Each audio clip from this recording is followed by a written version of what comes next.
Cinema open అయిన తర్వాత దాదాపు 7 months అయింది. రకరకాల చేంజెస్ కథలో జరిగి రకరకాలుగా సినిమా డెవలప్మెంట్ జరిగి ఫైనల్ ప్రోడక్ట్ రెడీ అయిపోయింది. ఫైనల్ పోస్ట్ ప్రొడక్షన్ జరుగుతుంది. విత్ ఇన్ 15 daysలో కాపీ రెడీ అవుతుంది. దీనికి సంబంధించి ముఖ్య విషయాలు మీతో షేర్ చేసుకుందామని ఫస్ట్ టైం ఈ రోజు నుంచి ప్రమోషన్ లాంచ్ చేస్తున్నాం. ఫస్ట్ సాంగ్ ఇప్పుడే రేడియో మిర్చిలో వెయిటింగ్ సాంగ్ లాంచ్ చేసాం. నెక్స్ట్ ఇప్పుడే motion poster, digital motion poster, ఇది ఫస్ట్ లుక్ ఈ సినిమాది. నాన్న నేను నా బాయ్ ఫ్రెండ్స్. ఈ సినిమాతో నా ట్రావెల్ చాలా రోజుల నుంచి ఉంది.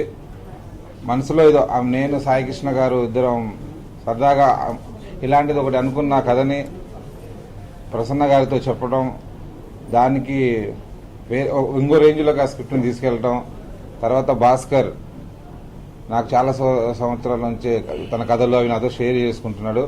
ఒక మంచి డైరెక్టర్ కావాలి ఈ సినిమా కనుక వివి వినాయక్ గారి దగ్గర ఇండస్ట్రీలో 10 years నుంచి అన్ని మంచి సినిమాలకి వర్క్ చేశాడు. చాలా ఎక్స్పీరియన్స్. తన చేస్తావు అన్నప్పుడు తనకి కథ నచ్చటం, అన్ని రకాలుగా నచ్చి సినిమా చేద్దామని ఏర్పాట్లు చేసుకున్న తర్వాత ఒక గొప్ప విజువల్స్ చేయాలి మంచి సినిమా అని అన్నప్పుడు చోట గారిని మేము అడిగామండి. చోట గారిని అడగగానే ఆయన ఫస్ట్ నేను బిజీ ఇంత పెద్ద షెడ్యూల్లో మీరు నన్ను ఇంత ఉంటుంది నాకు లావిష్గా అట్లా ఉంటుంది అన్నప్పుడు కథ వినండి సార్ నచ్చితే చేయండి అన్నాం. కథ వినగానే ఆయన చేయడానికి ఒప్పుకొని ఆ రోజు నుంచి ఈ రోజు వరకు మా టీంతో పాటు ఉండి ప్రతి షాట్ని ఆయన్నే దగ్గరుండి షూట్ చేసి ఎలాంటి పక్కన ఎంత బిజీగా ఉన్నా సరే తన డేట్స్ అడ్జస్ట్ చేసుకొని వచ్చి చేసి సినిమాకు ఒక అద్భుతమైన లుక్ ఇచ్చారండి. చోట గారికి ప్రత్యేకంగా ఫస్ట్ ఆఫ్ ఆల్ ఈ సినిమాకి జరిగిన మొదటి హైలైట్. తర్వాత ఈ సినిమా కథ మేము అనుకుని సినిమా షూటింగ్కి వెళ్ళాలనుకున్నప్పుడే నేను రాజుగారిని సినిమా చూపిస్తామా దగ్గర నుంచి సార్తో ట్రావెల్ చేస్తున్నాను. అన్ని కథలు ఇలా ఉంటాయి చెప్పుకున్నాను. తర్వాత నేను లోకల్ సినిమా చూస్తామా టీంతో నేను లోకల్ సినిమా కథ ఓకే అయిపోయి ఆ సినిమా చర్చలు దానికి సంబంధించి జరుగుతున్న టైంలో ఈ కథ గురించి ఆయన చెప్తే సరే ఒకసారి మీరు మొత్తం రెడీ చేసి చెప్పండి అన్నారు. రెడీ చేసి ముందు చెప్పిన తర్వాత తనకు నచ్చింది, గో హెడ్ షూటింగ్కి వెళ్ళన్నారు. అలాగే ఆ రోజు నుంచి ఈ రోజు వరకు ఈ సినిమాకి వెనకాల ఉంటూ ప్రతి అంశంలో సాంగ్స్ విషయంలో కానీ ఆర్టిస్ట్ సెలక్షన్ విషయంలో ప్రతి విషయం నేను ఆయనకు చెప్తూనే ఉన్నా. ప్రతి విషయంలో ఎలా ఉంటే బాగుంటుంది అలా ఉంటే ఆయన చేంజ్ చేసి అన్న సలహాలు తీసుకుంటూ ఈ సినిమాని చాలా నీట్గా తెరకెక్కించడానికి అద్భుతంగా తెరకెక్కించడానికి చాలా ధైర్యం సపోర్ట్ ఆయన ఇచ్చారు. ఆ సపోర్ట్తో నేను చాలా ఇంతకుముందు చేసిన ప్రొడక్షన్స్ దానికంటే చాలా ఎనర్జీగా చాలా పాజిటివ్గా పనిచేశాను సినిమాకి. ముందుగా థ్యాంక్స్ చెప్పుకోవాల్సింది గోపి గారికి, నాకు ఈ సినిమా అవకాశం ఇచ్చారు ఆయన. తర్వాత ప్రసన్న గారు మంచి డైలాగ్స్ రాసి ఇచ్చారు. కథ సాయి కృష్ణ గారు ఆయన చాలా బాగా కథ చేసి ఇచ్చారు. నెక్స్ట్ మ్యూజిక్ డైరెక్టర్ శేఖర్ చంద్ర గారు చాలా మంచి ట్యూన్స్ ఇచ్చారు. చోటా గారు మీరు అడిగిన వెంటనే కథ అడిగి ఖాళీ లేదన్నారు. అన్నా సార్ కథని ఓకే చెప్పండి, మీరు కథని చేస్తానని చేయండి ఒకసారి అని చెప్తే కథ నచ్చి ఆయన చేశారు. చోటా గారి గురించి అందరికీ తెలుసు వర్క్. ఆయన అనుకున్న దానికన్నా చాలా బాగా పెద్ద విజువల్స్ ఇచ్చారు. ప్లస్ ఈ సినిమాకి ఇంకా ప్లస్ ఏంటంటే దిల్ రాజు గారు ఫస్ట్ నుంచి సపోర్ట్ ఇస్తా ఉన్నారు. అటువంటి ఆయన సినిమా చూసి మొత్తం నేనే తీసుకుంటానని మొన్న రీసెంట్గా చెప్పి మొత్తం ఆయన హ్యాండ్ ఓవర్లో జరుగుతుంది. ఇప్పుడు హీరోలు ముగ్గురు హీరోలు కూడా చాలా బాగా చేశారు. మాకు నాకు ఎలా చెప్తే అలా చేసి చూపించారు. అమ్మాయి అబ్బా పటేళ్ళు తేజస్విని వీళ్ళు కూడా చాలా బాగా చేశారు. నెక్స్ట్ ఎడిటర్ చోటగా ప్రసాద్, ఆర్ట్ విటలు వీళ్ళు కూడా చాలా బాగా సపోర్ట్ చేసి మంచి ప్రాజెక్ట్ చేయడానికి అందరూ సహకరించారు. అందరికీ పేరున ఒకవేళ ఎవరైనా పేరు మర్చిపోతే క్షమించండి. అందరికీ థ్యాంక్స్. ఆల్మోస్ట్ 1 year తర్వాత సినిమా చూపిస్తామా చేశాను, మీరు అందరూ సపోర్ట్ చేశారు. 1 year తర్వాత మళ్ళీ ఈ రోజు ప్రెస్ మీట్కి రావడం చాలా ఎక్సైటింగ్ ఉంది. సినిమా రిలీజ్ అంత ఎక్సైటింగ్ ఉంది, ఫస్ట్ ప్రెస్ మీట్ అంత ఎక్సైటింగ్ ఉంది. సినిమా ఈ రోజుతో బయటికి వెళ్తున్నాం మేము. గోపి గారు అడిగారు ఫస్ట్ ఈ సినిమా చేయాలి అనుకున్నప్పుడు ఒక కథ అనుకొని ఒక లైన్ నుంచి ఒక ఫాదర్ క్యారెక్టర్ పుట్టి ఆ ఒక్క ఫాదర్ క్యారెక్టర్ నాకు తెలిసి సినిమా మొత్తాన్ని ఈ రోజు ఇంత హ్యాపీగా ప్రెస్ ముందు కూర్చునే రేంజ్ వరకు తీసుకొచ్చింది. అండ్ ఈవెన్ దిల్ రాజు గారు కథ విన్న రోజు ఫస్ట్ టైం నేను చెప్పాను కథ చెప్పిన రోజు అన్నాడు December 9 రిలీజ్ అవుతున్న సూపర్ హిట్ సినిమా ఇది, షూటింగ్ వెళ్ళిపోండి అన్నాడు. సో అదే మేము లాస్ట్ 10 days బ్యాక్ ఆయన సినిమా చూపించినప్పుడు కూడా అంతే, అంతకంటే డబుల్ ఎక్సైట్మెంట్. ఆయన నాకు ఏం అలా చూసి అన్నాడు. ఆ చెయ్యి ఒక 2 minutes అలా ఉంది, ఆ విజువల్ ఇంకా నా కళ్ళ ముందే ఉంది. అండ్ అందరూ చాలా హ్యాపీగా ఉన్నాం. లక్కీ మీడియా బ్యానర్లో ఆఫ్టర్ మేము వయసుకు వచ్చాము అండ్ సినిమా చూపిస్తామమ్మా. So looking for a hat-trick ఈ ఫిలిం. బికాస్ మూవీ కూడా నిజంగా అంత ఛాలెంజింగ్గా ఉంది. సాంగ్స్ ఇంకా బాగా చేయాల్సి వచ్చింది బికాస్ ఆ సిచ్యువేషన్స్ అలా ఉన్నాయి. అండ్ డైరెక్టర్ గారితో జర్నీ సూపర్ అండి. అంటే వెరీ కూల్. ఎంత కొంచెం ఆయన మీద ఎంత ప్రెషర్స్ ఉన్నా కూడా కొంచెం కూల్గా నాతో ట్రావెల్ అయ్యి సాంగ్ ఎలా ఎక్స్ట్రాక్ట్ చేసుకోవాలి అంతా కూడా చాలా బాగుండేది. అండ్ మెయిన్లీ రైటర్ ప్రసన్న గారు, ఆయన కొత్త కొత్త కాన్సెప్ట్స్ అంటే ఆ క్రియేటివ్ దాంట్లో కొత్తగా ఉంటాయండి, బాగున్నాయి. So ideas, new fresh ideas ఎలా వెళ్తే బాగుంటుంది. And each and every lyric writers అందరూ ఇప్పుడు వెయిటింగ్ సాంగ్ రిలీజ్ అయింది, దానికి కాసర్ల శ్యామ్ గారు and writer, lyric writer and Dinakar పాడారు అనమాట. సో సాంగ్ నిజంగా ఈ ప్రతి ఒక్కరు, all lyric writers and singers కి థ్యాంక్స్ చెప్తున్నాను. రాజుగారి గది ఫస్ట్ ప్రెస్ మీట్ లో మీ అందరినీ ఒక రిక్వెస్ట్ చేశాను. రాజుగారి గది అనే సినిమా నా లైఫ్ అన్నాను. మీరు నాకు ఆ సినిమాతో లైఫ్ని ఇచ్చారు. తర్వాత జతకెలిసేతో నాకు మంచి నేమ్ తీసుకొచ్చారు.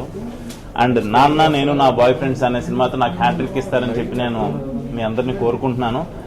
ఈ నాన్న నేను నా బాయ్ ఫ్రెండ్స్ అనే ఈ ఫుల్ టీంలో నాకు ప్రసన్న తప్పితే ఎవరు తెలియదండి. ఫస్ట్ టెక్నీషియన్స్ వైజ్గా నాకు కాల్ వచ్చింది ఇలాగా, కాకపోతే కొంచెం చేస్తానా లేదని అనుకున్నారు. బట్ నేను ప్రసన్న నాకు 20 minutes నేరేట్ చేయగానే ప్రసన్న ఎక్స్ట్రాడినరీగా ఉంది. నా క్యారెక్టర్ కన్నా నాన్నగారి క్యారెక్టర్ చాలా బాగుంది, రావు రమేష్ గారి క్యారెక్టర్. Definite hit movie. నువ్వు అసలు నేను చేస్తాను ఈ సినిమా అనగానే నాకు టీం అంతా చాలా చాలా చాలా బాగా సపోర్ట్ చేశారు. ఇందాడు అన్నట్టు నాకన్నా నోయల్ తర్వాత భారతదేశం ఒకళ్ళ తర్వాత ఒకళ్ళు 10 కేరన్ లాగా చేసామన్నారు. నిజంగా ఏది చేసినా సరే అవుట్పుట్ బాగా రావడం కోసమే. సినిమా చాలా బాగా వచ్చింది. నా డే 1 నుంచి నాకు ఫుల్ కాన్ఫిడెన్స్ సినిమా పెద్ద హిట్ అవుద్దని. ఫస్ట్ ఆఫ్ ఆల్ ఈ సినిమాకి నేను సూట్ అవుతానని నన్ను సెలెక్ట్ చేసినందుకు గోపి సార్కి, భాస్కర్ సార్కి అండ్ గ్రేట్ రైటర్ ప్రసన్న గారికి థ్యాంక్ యూ సో మచ్. నిజంగా గ్రేట్. ప్రతి అడుగున ఆయన పంచులు వేస్తూ ఉంటారు. సో చాలా హ్యాపీగా ఉందండి. ఒక ఫ్యామిలీలా కలిసిపోయాం. లెజెండరీ డిఓపి చోటా గారు ఫస్ట్ రోజు నేను షూట్కి వెళ్ళినప్పుడు, అన్న ప్లీజ్ అన్న నేను మాట్లాడుతున్నాను. ఫస్ట్ రోజు నేను షూట్కి వెళ్ళినప్పుడు చోటా గారు ఉన్నారు. చాలా భయపడిపోయా. అసలు ఫస్ట్ సీన్ అంత బాగా చేయలేదు. స్టిల్ నన్ను ఎంకరేజ్ చేసి అడుగడుగున నాతో ఉండి, గోపి గారు కూడా ఒకసారి నేను డిసప్పాయింట్ అయ్యేవాడిను. బేసిక్గా నాకేం రాదండి, యాక్టింగ్ కూడా అంత రాదు. నేను నోయలన్నా నిజంగా చెప్తున్నాను, అశ్విన్ అన్న నోయల్ అన్న ముందు నాకు అనిపిస్తుంది, అరే నేను ఇంత బాగా చేయలేను కదా అనేసి ఇంకెక్కువ హార్డ్ వర్క్ చేయడానికి ట్రై చేసేవాడిని, అట్లీస్ట్ వాళ్ళని బ్యాలెన్స్ చేయడానికి. థ్యాంక్ యూ సో మచ్ నన్ను ఎంత సపోర్ట్ చేసినందుకు. సినిమా అందరూ చెప్తారు కష్టపడి చేసామని, కానీ ఇష్టపడి మేము ముందుకు వస్తున్నాము. మీరు కూడా కొంచెం ఇష్టపడి కాన్సన్ట్రేట్ చేస్తే మా సినిమా ఎక్కడికో వెళ్తుంది. అండ్ ఫస్ట్ ఆఫ్ ఆల్ కుమారి తర్వాత నాకు గోపి సార్ కాల్ చేశారు, ఒక క్యారెక్టర్ ఉంది నువ్వు చేస్తే బాగుంటుంది అని అని అన్నారు. నాకేంటంటే విలన్ చేద్దామని ఫిక్స్ అయి ఉన్నాను. నేను విలన్ నెగిటివ్ రోల్సే చేయాలి అని. సో పాజిటివ్ రోల్ అనేసరికి కొంచెం ఆలోచించాను. సార్ కథ చెప్పాక నాకు అనిపించింది ఈ సినిమాకి నేను అంత అవసరమో నాకు తెలియదు, కానీ ఈ సినిమా అయితే నాకు అవసరం. ఎందుకంటే కుమారి తర్వాత అంత మంచి రోల్ ఇది. And I'm so happy. Thank you so much Gopi sir for thinking of me. And దాని తర్వాత భాస్కర్ గారు ఎవ్రీడే జర్నీ వాజ్ అమేజింగ్. ఎందుకంటే he's very calm, very down to earth. So అంటే ఒక నెగిటివ్ షేడ్ నుంచి పాజిటివ్గా చేయాలి అంటే కొంచెం కష్టమే. అండ్ ప్రసన్న భయ్య కూడా ఊరికే చెప్పారనమాట, నేను జనరల్ ఇలా పెడుతుంటాను, అశ్విన్ కూడా నోటీస్ చేశారు. సో నా కుమారి క్యారెక్టర్ నుంచి బయటికి రావడానికి నాకు ఇది చాలా హెల్ప్ అయింది. And I'm so happy that I'm part of this. ఒక యూత్ఫుల్ సినిమాగా చేయాలని మేము ఒక థాట్లో ఉన్నాము. యూత్ అంటే ఎవరన్నా బూత్ విధంగా వెళ్ళిపోతున్నారు. ఒక యూత్ బేస్డ్గా ఉండి అందరూ చూడాలంటే ఏం చేయాలని చాలా రోజులు డిస్కషన్ చేసి ఒక ఆల్రౌండర్ అంటే ఫ్యామిలీలో యూత్ ఉంటారు, ఫ్యామిలీలోనే పెద్దలు ఉంటారు, ఫ్యామిలీ లేడీస్ ఉంటారు, అందరూ చూసే యూత్ఫుల్ సినిమా చేయాలని చెప్పి ఈ కంటెంట్ని రెడీ చేసాము. దానికి గోపి గారు, ప్రసన్న గారు సపోర్ట్తో ఒక మంచి అందమైన కథ అయింది. దాన్ని భాస్కర్ గారు చాలా బాగా తీర్చిదిద్దారు. అలాగే మా ఊహల్లో ఉన్న హీరోలు, హీరోయిన్ క్యారెక్టర్ అంతా మేము కోరుకున్న రేంజ్లో దొరికారు. ఎంకరేజ్మెంట్తోని లక్కీ మీడియాలో నాన్న నేను నా బాయ్ ఫ్రెండ్స్ అన్న ఈ చిత్రంలో వెయిటింగ్ అన్న సాంగ్ ఈరోజు లాంచ్ అయింది. అది నేను రాయడం జరిగింది.